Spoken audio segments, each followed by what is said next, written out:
2020. Number 2, I do order and direct that the nationwide curfew that is currently in force between the hours of 9 p.m. and 4 a.m. daily be and is hereby extended for a further 30 days. Fellow Kenyans, by reopening Nairobi, Mombasa, and Mandera, we must be cognizant of the fact that we are all much more at risk than we were when the restrictions were in place. So we must therefore exercise what I call cautious optimism and avoid reckless abandon. I believe that although the path to recovery is rocky and uneven, it is navigable. And that is why I must give 2 qualifications to this phased reopening. Firstly, the order to reopen is given conditionally. Should the situation deteriorate and pose a challenge to our health infrastructure,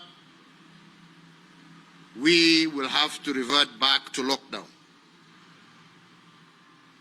In the next 21 days, we shall study patterns of interactions and the spread of the disease. Any trends that signal a worsening of the pandemic, we will have no choice but to return to lockdown at zero option. Secondly, fellow Kenyans, this order to partially reopen will only bear fruit if we recognize that this exercise is a shared responsibility. It is my intention that not only shall we reopen as we have done now, but we shall go further in our partial reopening as we go forward. However, I must also be clear that that shall be based on the behavior of each and every one of us individually.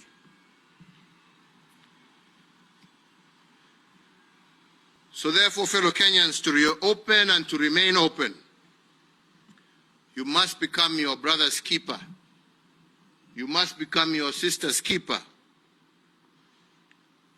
While the government will no doubt do its part to achieve this desired wish of remaining open, you, my fellow citizens, must also do what is expected of you personally in order for us to achieve it. This, therefore, is not just a call to reopen our country, but it is also a national call to civic responsibility. And on this, I must further add that civic responsibility is not a demand placed on self or on the individual by the state. It is not a demand that the state can enforce. It is therefore a duty that you individually owe your fellow countrymen for coexisting with them. It is a voluntary act of goodwill expressed to your neighbors in good times and in bad times. It is a civic duty to defend and protect yourself, your family, and the environment that nurtures you. My national call to you all, therefore, is to minimize unnecessary contact and movement.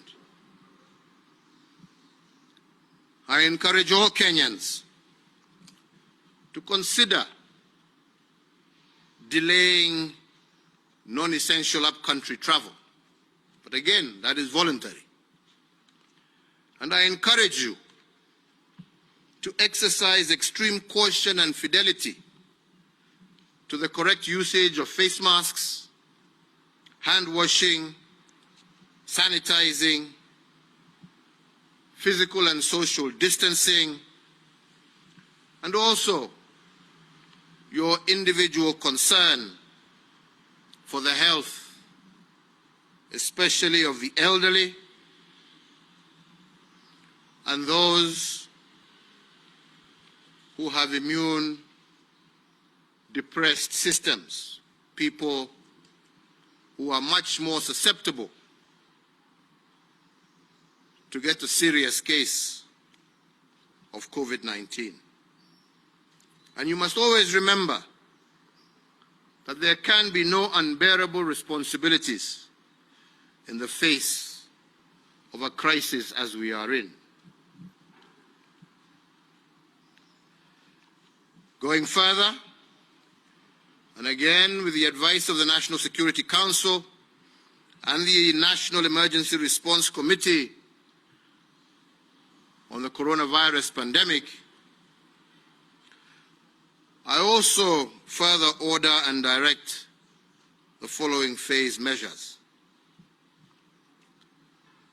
That places of worship will commence phased reopening for congregational worship and public, that is, individuals can attend worship, in strict conformity with all applicable guidelines and protocols, including the self-regulating guidelines that have been developed by our friends of the Interfaith Council, protocols and guidelines that I have received from them today.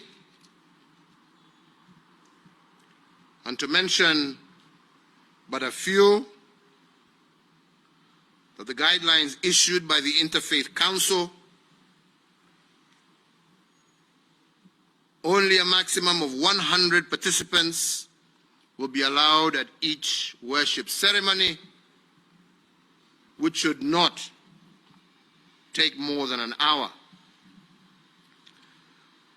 That Sunday schools and madrasas shall continue to remain suspended until further notice, and in-person worship shall not include congregants under the age of 13 or above the age of 58, and shall neither include persons with underlying health conditions.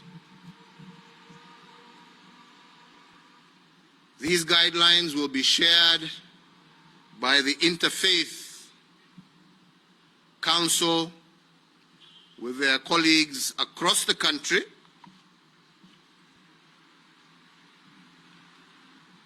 and we have said that we need for our places of worship to open in a period that does not exceed 3 weeks after they have had the opportunity to fully engage with their colleagues across the country. Number 4, that following consultations with stakeholders in the education sector and cognizant of the surge in the rate of infections across the country, the Ministry of Education shall jointly, with all the stakeholders in the sector,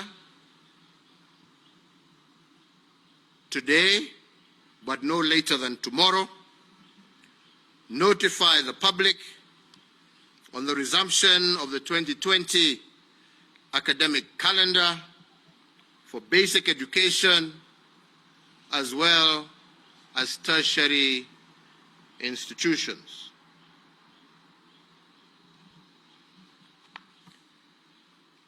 Number 5, that conscious that movement of people is in itself a catalyst for the spread of the disease, there shall be no movement of public transport vehicles into and out of areas previously under cessation of movement restrictions without the public transport providers being compliant with all protocols developed by the Ministry of Health. To operate public service vehicles, the operators will require mandatory certification from the Ministry of Health in consultation with the Ministry of Transport.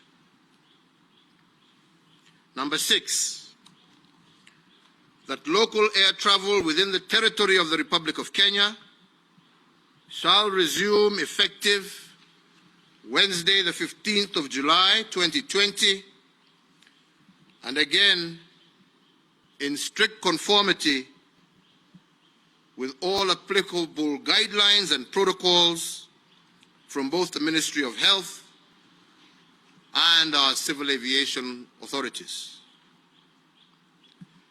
Number 7, that international air travel into and out of the territory of the Republic of Kenya shall resume effective the 1st of August 2020, once again in strict conformity with all protocols from the Ministry of Health, local as well as international civil aviation authorities, and any additional requirements applicable at the ports of departure, arrival, or transit. Number 8, that the prohibition against social and political gatherings of whatever nature is extended for a further period of 30 days. Number 9, that the restriction of the operation of bars to takeaway only and the restriction of the number of persons who can attend weddings and funerals is extended for the further period of 30 days. And 10, that the Ministry of Health, in conjunction with the Ministry of Industrialization, Trade and Enterprise Development, shall establish protocols for the resumption of the importation and sale of imported second-hand clothing. Fellow Kenyans, as we implement the phased reopening, I remain alive to the economic and social challenges facing our country. We know that jobs have been lost and some businesses have closed and many livelihoods endangered. And this, unfortunately, is the sorry state of affairs across the entire world. But history has taught us that the COVID crisis is not the first health disaster with such enormous economic challenges. There were many more before this one. However, we must all be cognizant that those who overcame previous disasters and finished on top did so by first changing their mindsets. Put differently, it is not enough for the government to pump resources into the economy using stimulus instruments, as we have been doing. Such efforts will undoubtedly go to waste if people do not co-create solutions with the government. Those who overcame previous disasters in history did so because they acted as one. The people and their government entered into a joint venture in order to conquer the challenges that they had. This therefore means that for us to revive the economy, reopen and remain open, the government and all citizens must pull together. Today, fellow Kenyans, I've invited you to exercise civic responsibility towards each other. But I do not want you to exercise this responsibility in the fight only against COVID-19. I want you also to have a shared responsibility with government in reviving our economy. And for us to do this, we must first, as I said before, change our national mindset.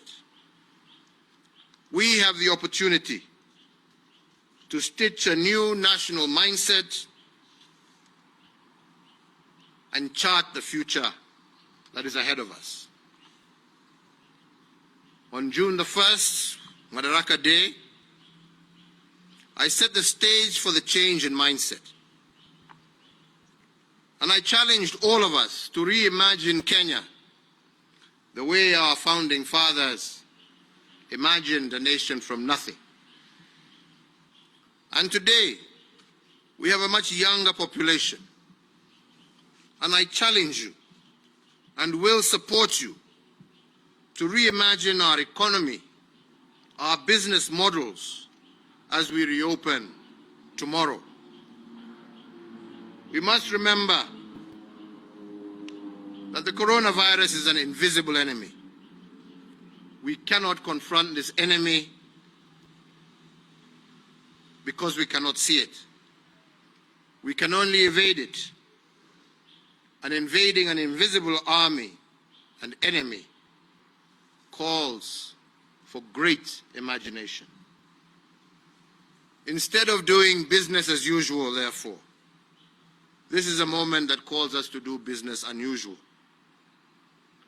When we reopen, we cannot use the old maps to navigate the new lands created by this unfortunate moment.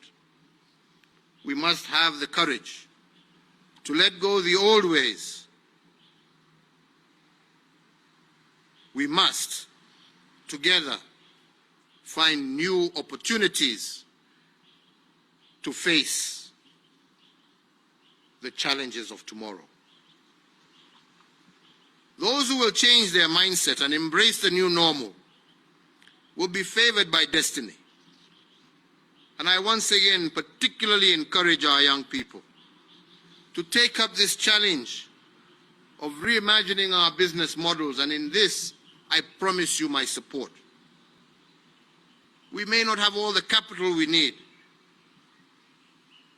but the currency of this moment is ideas, and young Kenyans are a flora of ideas.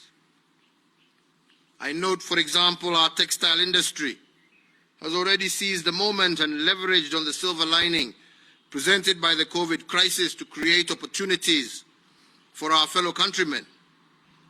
Owing to this initiative, Kenya is today emerging as a net exporter of PPEs in the region.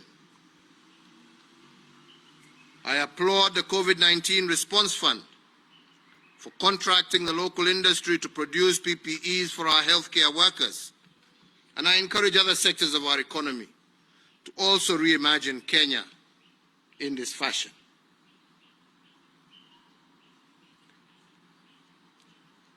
Turning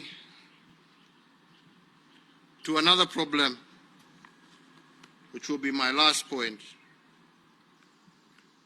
I want us also to reflect on issues that are occurring on our social front. I am indeed concerned by the increased tensions within our homes. Cases of gender-based violence have increased, mental health issues worsened, and instances of teenage pregnancy have also escalated. I appeal to all our social institutions, including our religious institutions, to exercise civic responsibility to bring these unfortunate trends to an end. We must always remember that the family is a projection of the state. If the family is under attack, the state is under attack. If the family is weak, a nation is weak. So therefore, also to fortify our protection of the family as the foundation of the state, I also further direct and order the National Crime Research Center to probe 3 issues. First is the escalating cases of gender-based violence. The second is the worrying trend of cases where the girl child has been disempowered. And the third is the violation of children's rights. In that regard, the Center is further directed to prepare an advisory to the security agents on remedial action within 30 days from the date of today and initiate immediate prosecution of all violators. Finally, fellow citizens, and as a fact of history, a crisis always has 2 elements. The first is danger. The second is opportunity. Success is always given to the persons who exploit the opportunities but also manages to evade the danger. And to exploit the opportunities given to us as we reopen, our mindset must be that of makers of things. We must remain positive, because a positive nation is a forward-moving nation.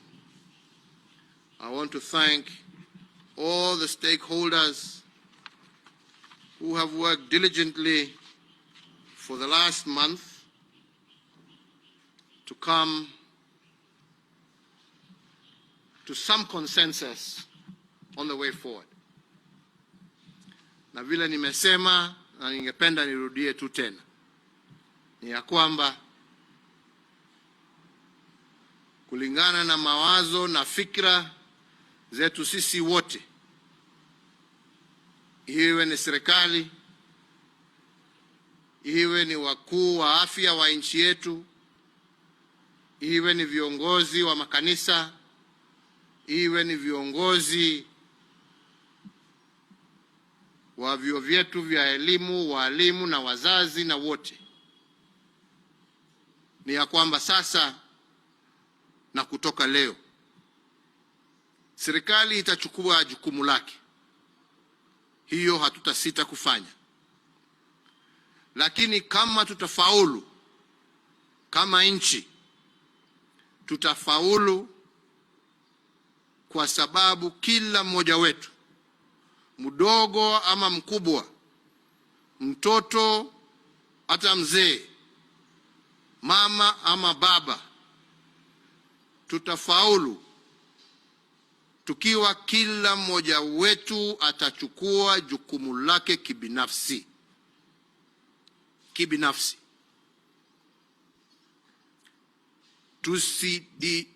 Tusidanganyane hapa ya kwamba huu ugonjwa hatuko nao. Ugonjwa uko.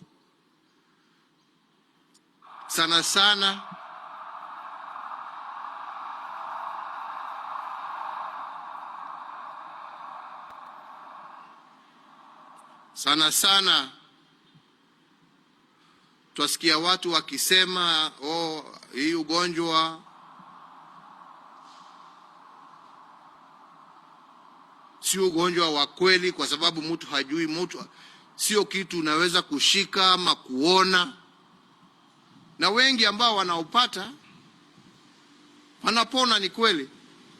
Lakini nataka niwaambie ya kwamba pia idadi ambao wanapata huu ugonjwa na wamelazwa katika mahospitali mbali katika taifa letu, idadi yao pia yaendelea kupanda. Kwa hivyo jukumu lazima iwe ni ya kila mtu. Tukiongea na viongozi wa makanisa, viongozi wa misikiti, tumekubaliana ya kwamba hawa pia wako na jukumu. Tuwataka wananchi wetu, tukiwa nchi ambayo tunamcha Mungu, tunataka warudi makanisani, tunataka warudi misikitini, tunataka warudi kuomba na kuombea taifa lao, familia zao na hawa wenyewe pia. Lakini tumekubaliana ya kwamba jukumu itakuwa lao. Hatuwezi kuwa na askari kwa kila kanisa, hatuwezi kuwa na maofisa wa afya katika kila msikiti. Viongozi wetu wa kidini lazima wachukue jukumu la kuhakikisha ya kwamba hata tukiomba Mungu wetu, tutafanya hiyo kwa njia ambayo haitahatarisha maisha ya wenzako. Kwa wale ambao watachukua nafasi hii kurudi manyumbani, tuasema pia hiyo ni sawa, lakini ujue warudi kwa nyanya, kwa babu, warudi kwa wazee wenu, warudi kwa familia yako. Jukumu silo la serikali kama wewe utawapelekea huo ugonjwa. Na tunajua ya kwamba idadi ya wale wengi ambao wanaaga ni wale wazee. Sasa tumekupatia nafasi,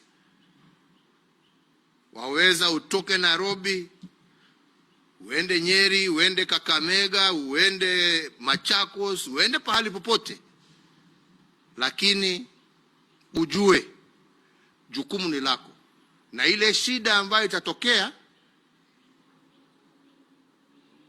ujue wewe ndio umeipeleka.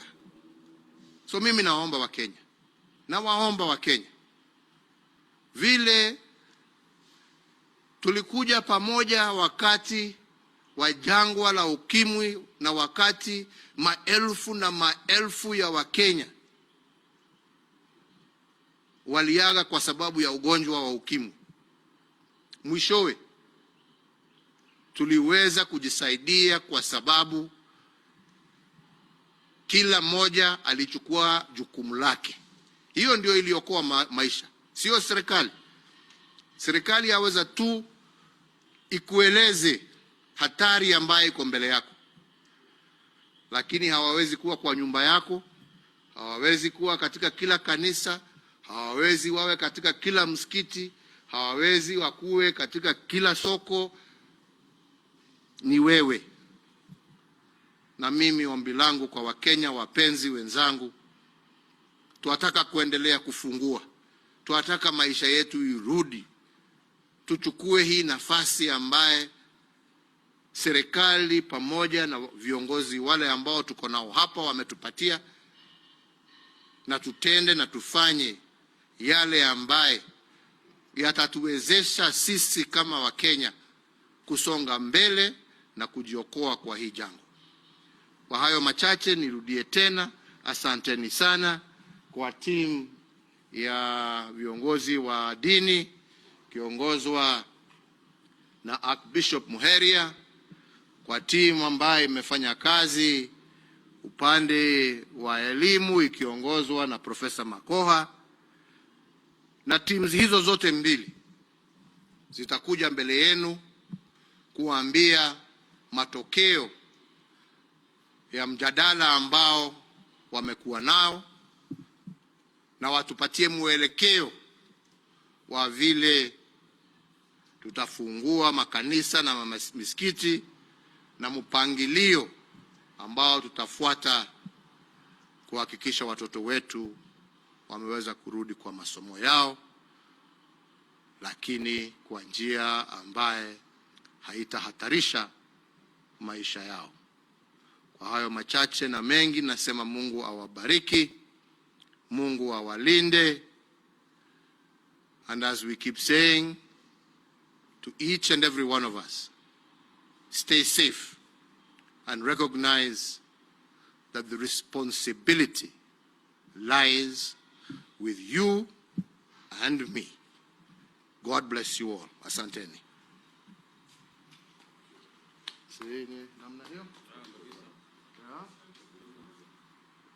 Okay, so nyinyi ndio mtapanga when